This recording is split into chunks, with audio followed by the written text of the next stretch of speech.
Hi everyone, welcome to Talking Tech. I'm your host Caroline Hill and I'm here with the Chief Technology Officer of Clifford Chance, Paul Greenwood. Hi Paul. Hi there. So nice to see you. We're going to have a little look back at some of the milestones from 2025 and a look forward with our crystal ball to 2026. It feels like it's been a long year for people, but what were some of the key milestones in your opinion? Uh, oh, it's been such an interesting year. I think last couple of years have probably been the most interesting ever in technology. So there's lots of milestones. I think for me, one of the big ones was adoption this year. I think if we look back, if you look in 2024, we saw like adoption of AI increasing and like never before, but it got to kind of 66%, like two-thirds of the firm, and seemed to stick there.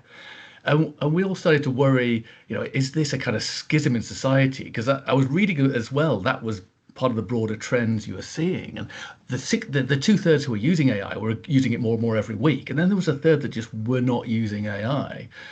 And then in 2025, we've seen that completely change. So that's been one of the biggest milestones. That's gone like to 90% now. So basically, pretty much everybody now uses AI. And that's been a big change, I think. That's so fascinating. And we won't go into details about specific types of tech, but obviously you were one of the first to roll out Copilot, Yeah. and I know that you sort of set your store around that. That there's obviously other things that you're trialing. Is that specifically related to Copilot, or is that just a general observation? So there's two flagship things we have. One is Copilot, Mm, two systems that everybody in the whole firm has. So one is yeah, Copilot, one is Clifford Chance Assist, which is the one we yeah. built in Azure OpenAI. Both are at 90, so it's consistent Mm. actually. Uh, yeah, so I hear that. So there was a lot of excitement, noise in 2024 still, a lot of concerns around risk, governance, etc., which they still are, still are, quite rightly so. But yeah, adoption. It's been I've had lots of interesting conversations in 2025 around adoption. It still seems to be. It's interesting that you're at 90%. For some firms, that's still going to be a challenge into 26, just in terms of, Yeah. there's a lot of excitement, more excitement than there's ever been around technology, which is really lovely to be part of.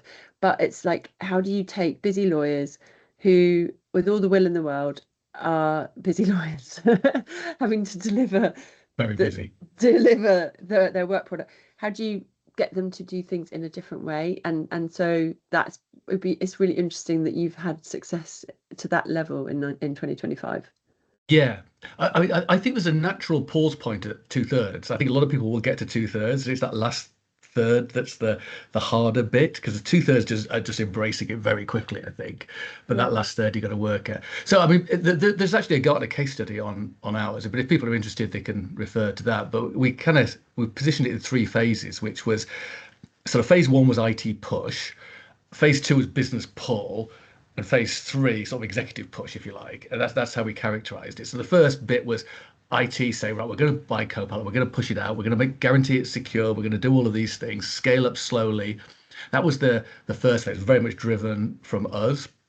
But the second phase was where the business just started to embrace it and find use cases. And we just let people do whatever they wanted, find use cases. And we had various steering groups try and feed those back and share those ideas across different practice groups and different parts of the firm.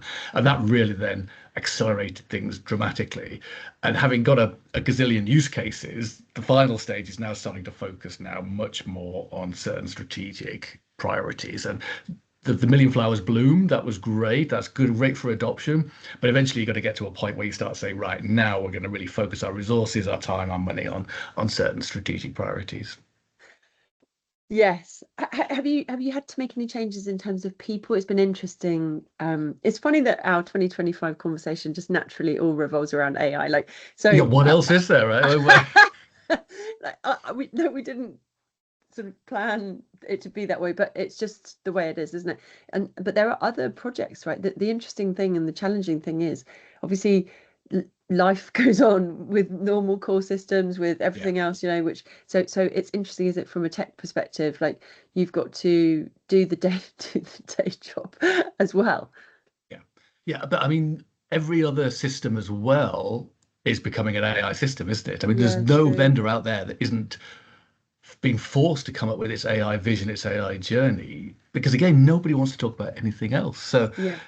I think that's going to be probably, if we look forward to 26, I think that's going to be one of the themes really, is whether established vendors can show progress quickly enough, given their core legacy product, versus new AI-enabled startups. I think that's going to be interesting to watch. I mean, Microsoft have kind of set the standard because they've completely reinvented themselves around AI. Yeah. Yeah. I mean, and then with phenomenal speed and kind of focus.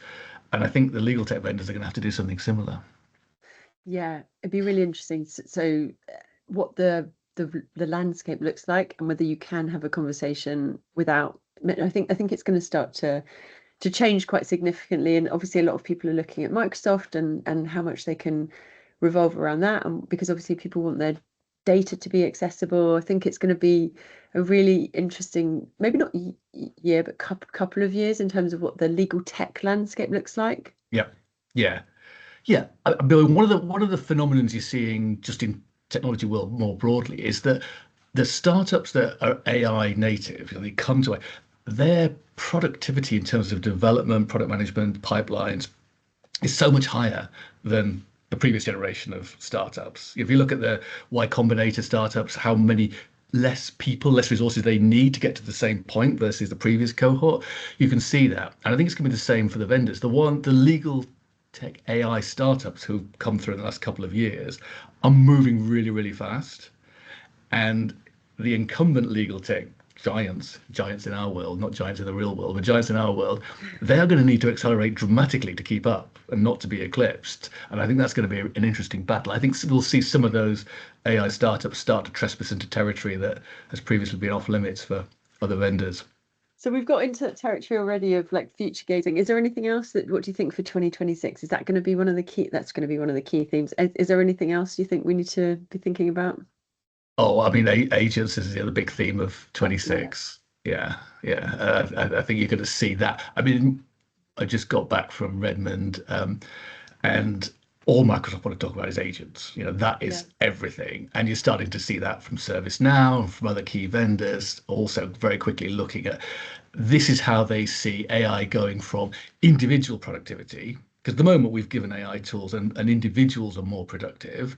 Yeah. But then if you want to convert that into the bottom line of the firm in some way, be that faster speed to market, be that reduced cost, whatever, they see agents as the way in which we'll deliver that. So Do you- there's going to be a massive push around that technology. Is the legal sector ready for that? Is the legal sector ready? It's going to have to be. It really Yeah. is going to have to be.